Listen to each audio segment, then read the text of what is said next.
Hello दोस्तों, कैसे हो? Welcome to the new vlog. और ये काफ़ी इंटरेस्टिंग होने वाला है। स्पॉन्सरशिप, जैसे मैंने आपको वादा करा था, स्पॉन्सरशिप के ऊपर पूरी एक वीडियो बनाऊंगा डिटेल्ड। कहीं पे जाने की ज़रूरत नहीं पड़ेगी आपको। अगर आप स्पॉन्सरशिप के बारे में कुछ भी जानना चाहते हो, सारे क्वेश्चंस के आंसर स्पाउसल स्पॉन्सरशिप के लिए, तो आपको बस ये वीडियो फॉलो करनी है। और उससे पहले नितिका को आप हाय बोल दो, वो थोड़ा इवनिंग स्नैक्स में बिजी है अभी। ताकि हाय बोल दो, ताकि मैं हाय बोल दूं और फिर ये मुझे भगा सके इस व्लॉग से। नहीं तो आप इवनिंग स्नैक्स बना रही थी ना? Whatever.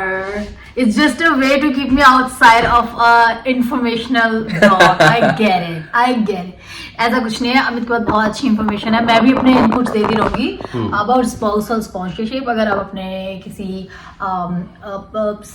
पार्टनर को स्पॉन्सर करना चाहते हैं या फिर अपने पेरेंट्स को स्पॉन्सर करना चाहते हैं, व्हाट सुपर वीजा और कैसे पेरेंट्स को पीआर मिलता है, ये सब अमित इस वीडियो में आपसे शेयर करना चाहते हैं। और okay, I will see you probably soon, bye. So दोस्तों, फिर स्टार्ट करते हैं। उससे पहले बस ये कि वीडियो इस वजह से भी नहीं आ पा रही थी, थोड़ा बहुत चल रहा है कुछ ना कुछ बैक एंड पे, वो भी धीरे धीरे आपके साथ शेयर करेंगे चीज़ें।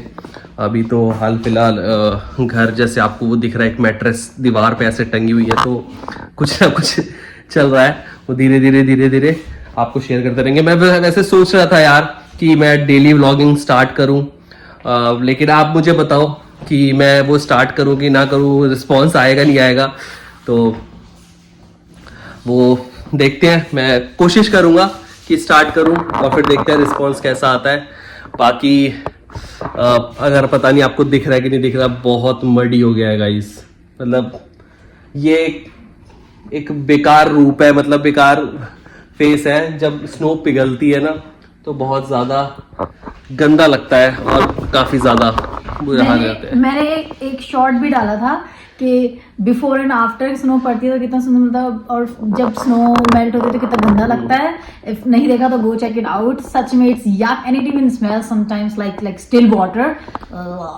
और मतलब कार से इतनी गंदी हो जाती है कि मतलब हद नहीं। वो तो शुक्र है कि हमारी जो गाड़ी का कलर है वो थोड़ा मडी है, मतलब तो वो पता नहीं चलता, लेकिन आज हमको वो वॉश करवानी पड़ी। वॉश तो करानी ही पड़ेगी, पर वॉश कराने के बाद भी वो ठीक से साफ नहीं हो पाई, इतनी ज्यादा वो गंदी हो चुकी थी। हाँ, और मैं एक शॉट डालने वाली हूँ दिखाने की, यहाँ पे टचलेस कार वॉश कैसा होता है। मतलब आप सिर्फ अंदर गाड़ी में बैठो, गाड़ी मस्त धुलती है, नज़ारे देखने को मिलते हैं।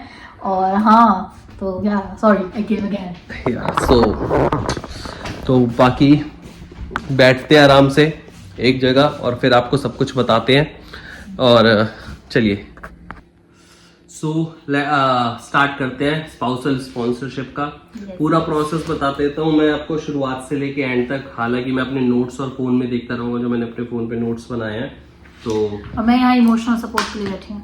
हाँ, मेरे को जो चीज जिसकी बहुत जरूरी है, मतलब जरूरत पड़ती है, आपको तो पता ही है गाइस, है ना? नहीं, मैं इसलिए बैठी हूँ क्योंकि मैं ही वो बंदा थी जिन्होंने इनको स्पॉन्सर किया था। हाँ। तो I think I can also share. यही वो बंदा है जिन्होंने बस स्पॉन्सर करा था, लेकिन सारे काम मैंने करे थे। वो तो गाइस जायज है, you know that's expected. So yeah, let's begin. हाँ, तो स्पाउसल स्पॉन्सरशिप जैसे कि आप लोग जानते हो कि ये पीआर वालों के लिए मैं बात कर रहा हूँ। पीआर हो या फिर आप सिटीजन हो कनाडा के, और उसके बाद अगर आप अपने स्पाउस को स्पॉन्सर करना चाहते हो और कनाडा में बुलाना चाहते हो ऑन पीआर, तो ये उसका प्रोसेस है।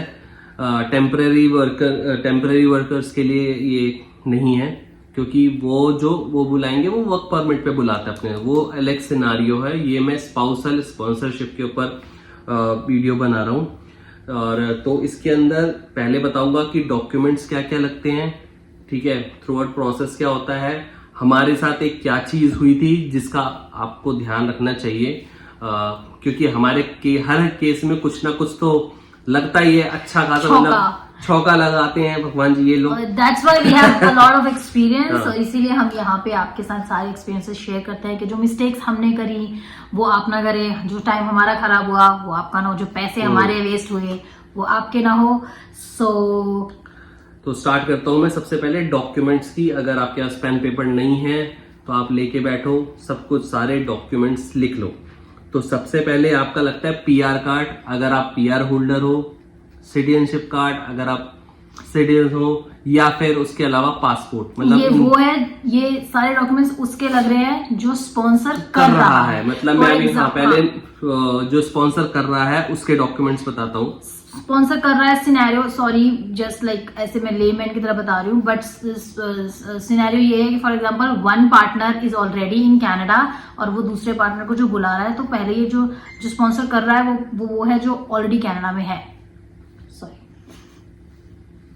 ओके, सो बता दिया पीआर कार्ड लगेगा या फिर कैनेडा आपका पासपोर्ट या फिर जो भी लगेगा, या उसके अलावा आपका लगेगा प्रूफ ऑफ योर मैरिज। तो मैं ये बोलूंगा proof of your marriage, obviously marriage certificate is the first and foremost important document. अगर इस कैटेगरी में आप अपने स्पाउस को स्पॉन्सर करना चाहते हो तो मैरिज सर्टिफिकेट बहुत बहुत बहुत जरूरी है। तो अगर आपने अपनी मैरिज के बाद सर्टिफिकेट मतलब साइन नहीं करवाया या फिर मैरिज रजिस्टर्ड नहीं करवाई है तो आई वुड सजेस्ट कि आप करवा दो, क्योंकि हमने भी अपनी शादी नहीं करवाई थी लेकिन हमने उसके बाद में करवाया गया, तो वो ज़रूर करवाना। मैरिज सर्टिफिकेट कंपलसरी है उसके अंदर। और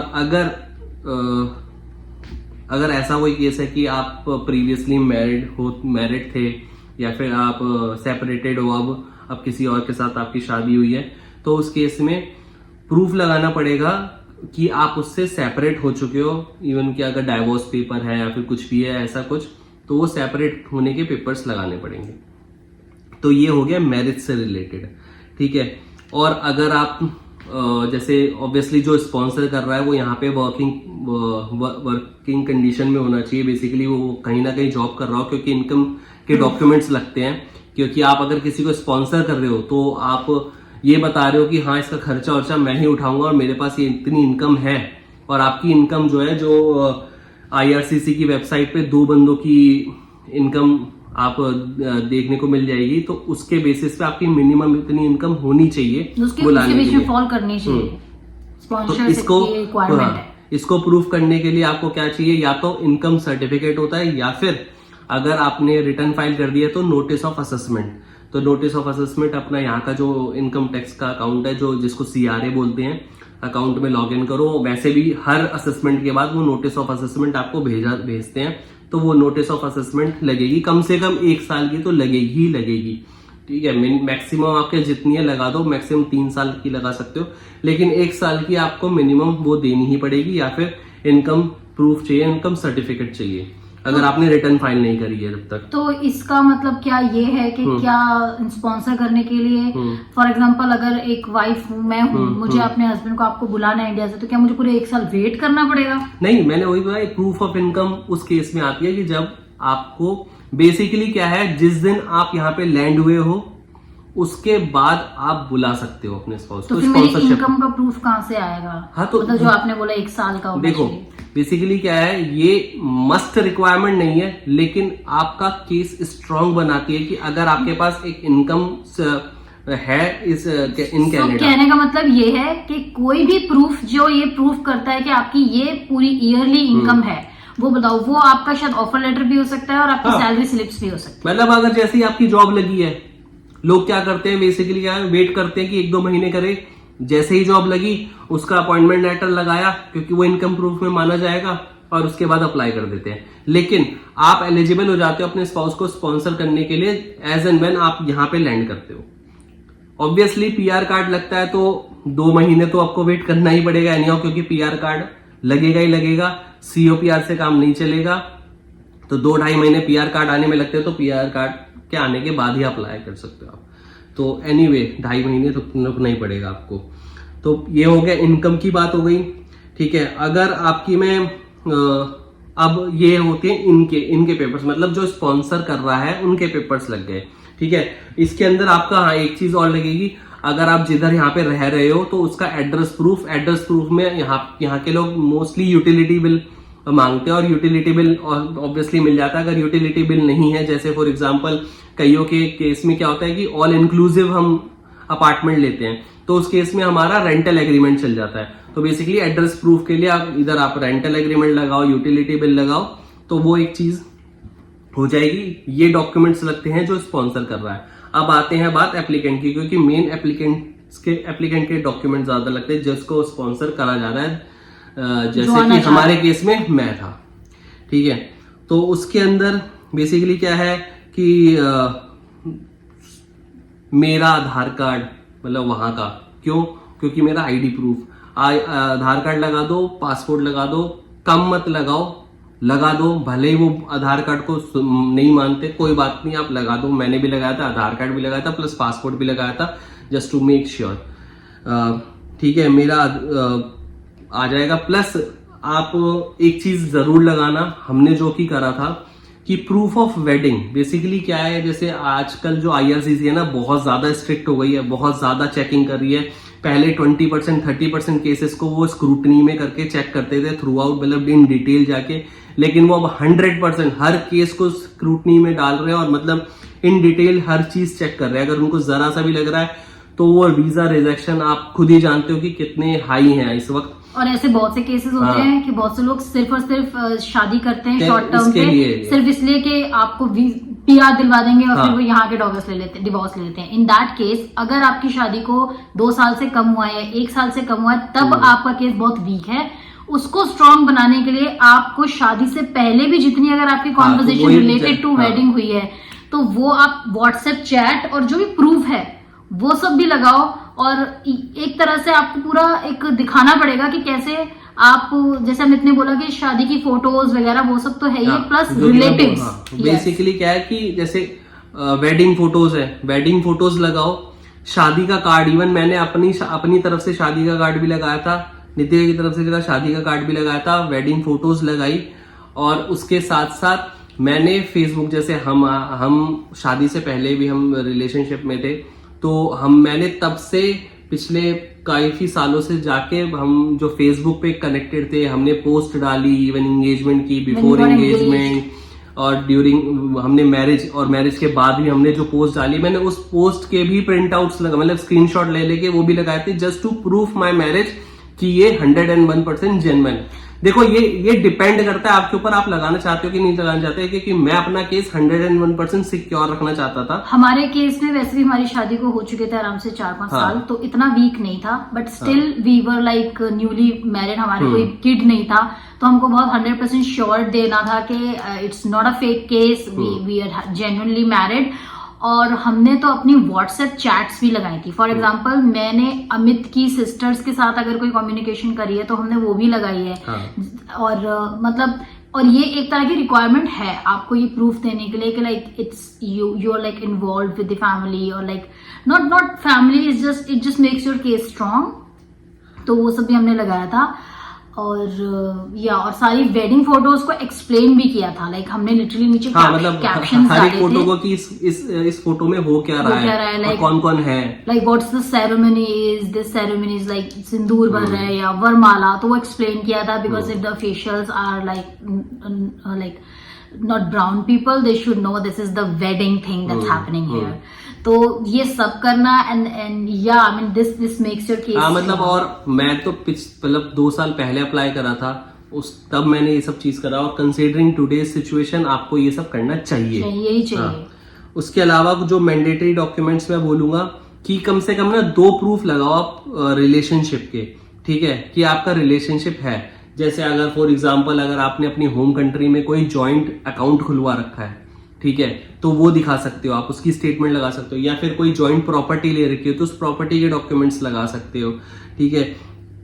या फिर कोई व्हीकल इंश्योरेंस अगर मैं लेता हूं तो कई बार ऐड करवाते हैं, नॉमिनी में ऐड करवाते हैं एज अ स्पाउस, तो उसके अंदर शो होता है कि स्पाउस का नाम, हाँ जैसे मेरे में स्पाउस का नाम नितिका है, वो नॉमिनी है, तो ऐसे डॉक्यूमेंट्स लगाओ। कम से कम 2 ऐसे डॉक्यूमेंट, ऑफिशियल डॉक्यूमेंट लगाओ जिसके अंदर एज अ स्पाउस उसकी डिटेल आ रही हो। जैसे आपके पासपोर्ट के अंदर भी स्पाउस का नाम मेंशन होता है, तो अगर नहीं है अपडेटेड, मैं बोलूंगी आप करवा लो। हमने करवाया था बेसिकली, हमने तो करवाया, क्योंकि मैंने स्पेशली पासपोर्ट जो है हमारी शादी से पहले बनवा लिया था, ठीक है, तो उसमें ऑब्वियसली नितिका का नाम नहीं था, तो इस वजह से मैंने अपडेट करवाया और नितिका का नाम ऐड करवाया ये एप्लीकेशन फाइल करने से पहले, क्योंकि वो भी एक ऑफिशियल डॉक्यूमेंट हुआ कि हाँ उसके अंदर एज अ स्पाउस नाम है, ठीक है। और नितिका का पीआर होने से पहले ही हमने ये करवा लिया था कि मेरा नाम ऐड करवा लिया था, ताकि इन फ्यूचर वो सिचुएशन ना आए, ठीक है। बाकी अगर और भी कोई ऑफिशियल डॉक्यूमेंट है, जैसे कोई गवर्नमेंट का इशू डॉक्यूमेंट है जिसके अंदर एज अ स्पाउस नाम आ रहा है, जैसे आधार कार्ड में कई बार आता है कि वाइफ ऑफ या फिर हस्बैंड ऑफ ऐसे करके आता है, तो अगर वो भी लगा सकते हो आप, कोई ऑफिशियल डॉक्यूमेंट में माना जाएगा और आपका प्रूफ, रिलेशनशिप प्रूफ करने के लिए। अगर आप बच्चों को स्पॉन्सर कर रहे हो तो उनका जो बर्थ सर्टिफिकेट है, उनके हाँ। जितने भी रेजिडेंशियल प्रूफ्स हैं, जो ये मतलब इवन उनके जो स्कूल का आई कार्ड है जिसमें भी ये डिटेल्स हैं, जहाँ कि आप उनके पेरेंट्स हो, वो सब लगेंगे। बच्चों का इतना मुश्किल होता नहीं है, but these are the document that you will add if you are also sponsor. Plus वो भी एक डॉक्यूमेंट होगा आपकी रिलेशनशिप प्रूव करने के लिए, क्योंकि उस बच्चे के बर्थ सर्टिफिकेट में और आप दोनों पेरेंट्स का नाम होगा एज अ हस्बैंड वाइफ, तो वो भी एक प्रूफ होता है। इसके अलावा कौन से इंपॉर्टेंट जो मैंडेटरी डॉक्यूमेंट होते हैं कि जैसे हमने जैसे लगाया था कि जैसे यार ऑब्वियसली एक हस्बैंड वाइफ है तो वो आपस में ट्रांजैक्शंस भी शेयर करते हैं for household expenses and all, और other for other reasons as well. तो वो फाइनेंशियल स्टेटमेंट, दैट इज मैंने अपने 6 महीने की स्टेटमेंट और नितिका ने अपने बैंक की 6 महीने की स्टेटमेंट लगाई थी, जिसके अंदर ट्रांजैक्शंस दिख रही थी, ठीक है, जस्ट टू प्रूव कि भैया हम एक फैमिली के हैं और हम एक दूसरे को सपोर्ट करते हैं, ठीक है। ये एक मैंडेटरी डॉक्यूमेंट है, मतलब मैंडेटरी मतलब आपको दिखेगा नहीं आईआरसीसी की वेबसाइट पे। ये मैंडेटरी मैं इसलिए बोल रहा हूँ क्योंकि ये सब कुछ आपके केस को 100% जेन्युइन बनाएगा।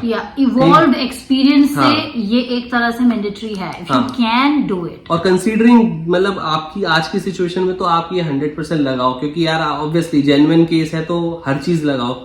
इनको रीजन हल्का सा मिल रहा है, रिजेक्ट कर दे रहे हैं, तो फिर हम तो यही बोलेंगे कि आप ज्यादा से ज्यादा लगाओ डॉक्यूमेंट। 2 रिक्वायर्ड है तो 4 लगाओ, ठीक है। बाकी जो मेरा है एप्लीकेंट का, उसका पुलिस क्लियरेंस सर्टिफिकेट भी लगता है, तो मेरा एक पुलिस क्लियरेंस सर्टिफिकेट लगेगा। मेरी फोटो लगेंगी जो कि पीआर के टाइम पे लगती है जिस स्पेसिफिकेशन के साथ, वो ही स्पेसिफिकेशन के साथ मेरी फोटो भी लगेगी एप्लीकेंट की बेसिकली। और आई थिंक या और बाकी मैं अगर अपने पर्सनल केस की बताऊं तो हमने अपने व्हाट्सएप की चैट्स भी लगाई थी। ये सच में, मतलब मैंने व्हाट्सएप की चैट भी लगाई थी, उसके अंदर अगर कुछ ऐसा मतलब जो पर्सनल बात थी उसको मैंने रिडेक्ट कर दिया था बेसिकली, और उसके बाद लगाई थी। प्लस उसके साथ साथ मैंने अपने फोन की, मतलब मेरा पोस्टपेड बिल था, तो मैंने अपने फोन की शायद 11 या 12 महीने की बिल की कॉपी भी लगाई थी, जिसके अंदर नितिका से मेरी फोन पे करी गई बातों की टाइमिंग दिख रही थी, जस्ट टू प्रूफ। मतलब बेसिकली मेरे को अगर जो पता चल रहा था कि ये लगा सकते, ये लगा सकते, ये लगा सकते, मैं सब कुछ लगा रहा था। और शायद इसीलिए विद इन 3 months, हाँ मतलब वो बहुत जल्दी आ गया था, मतलब 2.5 महीने में आ गया था, प्रूफ हो गया था। तो ये एक रीजन है। अब मैं बताता हूँ कि हमारे साथ हुआ क्या था। मतलब वो 2.5 महीने minus the time that we wasted. हाँ, और वो कैसे वेस्ट हुए? बेसिकली क्या है, हमने जिसके से सर्विस ली थी अपनी एजेंट से, तो शायद थोड़ा मिसकम्युनिकेशन हुआ, शायद उनको कुछ अपडेट नहीं था या फिर कुछ ऐसा था कि उन्होंने बोला, पहले ऐसा होता था, ऐसा मैं उनको पूरा गलत नहीं बोलूंगा, पहला ऐसा होता था, लेकिन हमने जब अप्लाई करा उससे कुछ टाइम पहले ही स्पाउसल स्पॉन्सरशिप ऑनलाइन कर दी गई थी। पहले क्या होता था, पेपर कॉपी लगती थी स्पाउसल स्पॉन्सरशिप की। जो मैं बताती हूँ, वो पेपर कॉपी जो बंदा कनाडा में है उसे लगानी होती है। हाँ, बेसिकली क्या है, मैं सब कुछ सारे पेपर इकट्ठा करूंगा। मैंने क्या करा, मैंने भेजा वहां से कोरियर के थ्रू, फिर नितिका के पास आया, नितिका ने यहाँ से फिर उसको आईआरसीसी के ऑफिस भेजा। क्योंकि इसमें स्पॉन्सर जो कर रहा होता है ना, डॉक्यूमेंट्स और एप्लीकेशन उसको सबमिट करनी पड़ती है, that I am sponsoring this person. That's what I said. ठीक है, तो मैंने भेजा, वो सारे इतने मोटे, मुझे बताने दो, मुझे पता है वो इतनी बड़ी मुझे रिसीव हुई वो जो भी पार्सल आया। फिर उसके बाद प्रॉब्लम ये हुई मैं यहाँ पे कि मैं ढूंढूं कि मैं जब इसको ऑन्टेरियो भेजूं इमिग्रेशन ऑफिसर्स के बाद आईआरसीसी के पास, मैं इसे अब कैसे भेजूं। तो मैं कनाडा पोस्ट गई और मैंने उनके सारे एनवलप्स जो बड़े से बड़े थे वो चेक कर लिए, वो किसी में फिट नहीं आ रहा था। वो जो बंदा था जो कनाडा पोस्ट में था, वो भी देख के हैरान कि ये क्या दूं मैं उसको। फिर वो अंदर गया और वो लिटरली बॉक्स लेके आया एक, जो कार्डबोर्ड का बॉक्स होता है जिसमें वो शायद कुछ सामान वगैरह पार्सल करते होंगे, वो लेके आया और उसने बोला आप if money is not a constraint तो ये $25 का बॉक्स है, आप इसके अंदर अपने डॉक्यूमेंट्स भेजो। फिर उसने मुझसे बोला एक और एडेड $5 समथिंग पे करके आप इसमें ट्रैकिंग ले सकते हो। उन्होंने मुझे बोला ट्रैकिंग जरूर लेनी है ताकि हमें पता चले हमारा पार्सल कहाँ पहुंचा है। वो ट्रैकिंग की भी ली, $25 के पे करे, फिर जो उसको पोस्ट किया और फिर एक हफ्ते बाद, नहीं एक हफ्ते बाद नहीं, काफी टाइम लगा था पहुंचने में। तो हमारा कम से कम ऑलमोस्ट 25 दिन वेस्ट हुए थे। 25 दिन के बाद क्या पता चला, हमें 22-25 दिन के वो पूरा पार्सल हमारे घर पे वापस आ गया, मेरे पास वापस। और उसके साथ एक खत लगा हुआ था, लव लेटर IRCTC की तरफ से कि भाई साहब कहाँ आप कौन सी दुनिया में जी रहे हो, हमने तो ऑनलाइन कर दिया, आपने पेपर कॉपी क्यों भेजी? हाँ, ये सब ऑनलाइन फाइल करो, हमें नहीं चाहिए। लाइक उस लेटर में लिखा था कि you did not have to do it, that's it. यही था, बस अच्छी लैंग्वेज में और फ्रेंच और इंग्लिश में ट्रांसलेट अच्छे से उन्होंने हमें बताया कि भैया तुम बहुत पुराने जमाने में जी रहे हो। लाइक हम इससे पिछले महीने हम कंप्लीटली ऑनलाइन हो गए। वी वुड अप्रिशिएट कि अगर ये सब कुछ आप इलेक्ट्रॉनिकली ही अपलोड कर दो और हमें भेजो। And then we had to do the whole process again. मतलब सारे फॉर्म्स जो हमने भरे थे, प्रिंट आउट निकाले थे, मतलब इवन जो फोटोज लगाई थी मैंने निकाल के और उसके नीचे लिखा था, वो सब हमें डिजिटली क्रिएट करना पड़ा और फिर डिजिटली ही फाइल करना पड़ा सारा इन्फो। ये वो तो उस केस में हमें 1.5 महीना पूरा वेस्ट हो गया, 1.5-2 महीने। और मतलब अगर उसे माइनस करो या उसे इंक्लूड करो तो इन टोटल आई थिंक हमारे 4-5 महीने में अमित की प्रोफाइल आई। तो फिर अगर ये सब नहीं हुआ होता तो हमारे कम से 2-2.5 महीने बच जाते, और जो कि इन ऑल 5-5.5 महीने लग गए थे। तो आप ये गलती मत करना, ऑनलाइन ही अप्लाई करना, ऑनलाइन में जल्दी हो जाता है। आपकी बेसिकली क्या है, पेपर में तो पहले जब होता था, जब आप पेपर सबमिट करते थे, पेपर एप्लीकेशन, तो 12 से 13 दिन बाद तो जाके एक एप्लीकेशन नंबर जनरेट होता था, ठीक है। तो हम और ऑनलाइन में अब जब इन्होंने कर दिया तो वो 2 दिन के अंदर, 1 दिन के अंदर ही एप्लीकेशन जनरेट हो जाता है। और लाइक हाफ टाइम हो गया है अब स्पॉन्सरशिप का, बट इट डिपेंड्स। अगर उनके पास बैकलॉग बहुत ज्यादा होता है तो शायद आपको 6 महीने तक का टाइम लग सकता है, बट जैसे पहले साल भर लग जाता था, वो आई डोंट थिंक अब है। नहीं हो रहा अब जल्दी, धीरे धीरे वो ट्रैक पे आ रहे हैं। प्लस एक चीज और कि 2 तरीके की एप्लीकेशन आप फाइल होती हैं, भले ही ऑनलाइन होती है, लेकिन 2 तरीके की, कि आपका जो इसको आप स्पॉन्सर कर रहे हो वो स्पाउस इन कनाडा है या आउटसाइड कनाडा। फॉर एग्जाम्पल मैं विजिटर वीजा पे अपनी वाइफ से मिलने आ गया और फिर मैंने यहाँ पे रहते हुए एप्लीकेशन फाइल कर दी, तो उसकी प्रोसेसिंग थोड़ी ज्यादा जल्दी होती है क्योंकि मैं ऑलरेडी इनसाइड मतलब कनाडा के अंदर हूँ। अगर आप आउटसाइड कनाडा हो तो वो आउटसाइड कनाडा की तरह एप्लीकेशन जाएगी और उसमें थोड़ा कंपैरेटिवली ज्यादा टाइम लगता है। तो ठीक है, मेरी तरफ से तो सारी इंफॉर्मेशन मैं शेयर कर चुका हूँ, पर अगर कुछ रह गया, कोई केस स्पेसिफिक आपका कोई वो हो, कुछ क्वेश्चन हो तो मुझे बिल्कुल आप शेयर कर सकते हो, बता दूंगा, कोई टेंशन नहीं है। आप तो जानते ही हो मेरा नेचर, तो आप जानते ही हो। तो यस, बस आप हमें थोड़ा और सपोर्ट दिखाओ, थोड़ा प्यार दिखाओ ताकि थोड़ी मोटिवेशन आए। बिल्कुल आएगी, ठीक है, पकाओ बना। चलो ठीक है गाइस, मिलते हैं नेक्स्ट वीडियो में। और कुछ ऐसा है जो आपको देखना है वीडियो में, हमारी डेली व्लॉगिंग देखनी है, इंटरेस्ट है आपको हमारी सैड बोरिंग लाइफ में, लेट अस नो।